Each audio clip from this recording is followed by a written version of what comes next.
Alors en fait, la friche, c'est particulier parce que j'étais en résidence ici pendant 1 an. Et là, c'est ma restitution. Donc c'est à l'issue de la résidence que je présente mon exposition personnelle. En fait, les peintures dans la rue sont vues par beaucoup de gens, mais moi, mon activité principale, c'est les dessins, c'est les expositions. À 95%, mon temps, c'est du dessin en atelier, de la peinture en atelier, c'est de préparer des expositions. En fait. La friche, ça m'a permis de travailler les grands formats, d'agrandir les grands formats, d'être un peu plus spontané dans les traces de peinture, dans les accidents, etc. Donc toutes les toiles ont été faites à la friche.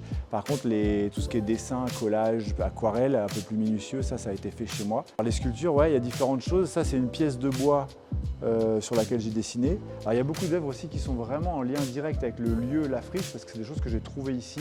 Ça, c'est un morceau de bois que j'ai trouvé derrière et qui m'a inspiré. Et c'est le cas pour différentes autres œuvres. Après ça, c'est un peu notre logo. C'est le SHTK. C'est une forme qui a été créée par ETC au départ, qui est imprimée en 3D et sur laquelle je viens dessiner.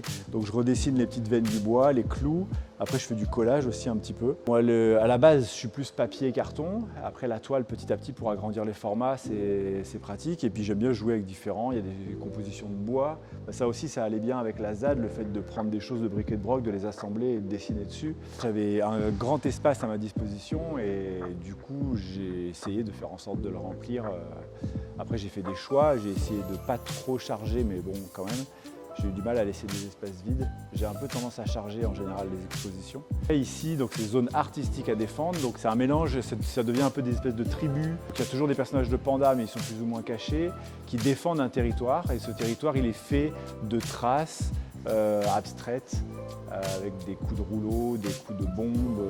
Alors sur cette exposition, oui, ils sont plus cachés, il y a plus de cagoules, de masques, etc. Après, moins de casquettes, c'est vrai. Les plus connus, c'est ceux qu'on voit dans la rue. C'est le petit panda joufflu un peu dans sa cabane. Après, moi, dans ce que je fais en exposition, sur papier, sur carton, ils sont souvent un peu plus déstructurés, un peu plus bizarres, un peu moins BD, un peu moins finis, avec... on ne sait pas forcément où sont les bras précisément, ils ont plusieurs yeux quelquefois. Alors l'expo dure jusqu'au 31 janvier, c'est ouvert du mardi au samedi et on fera des portes ouvertes de la friche le 14 décembre.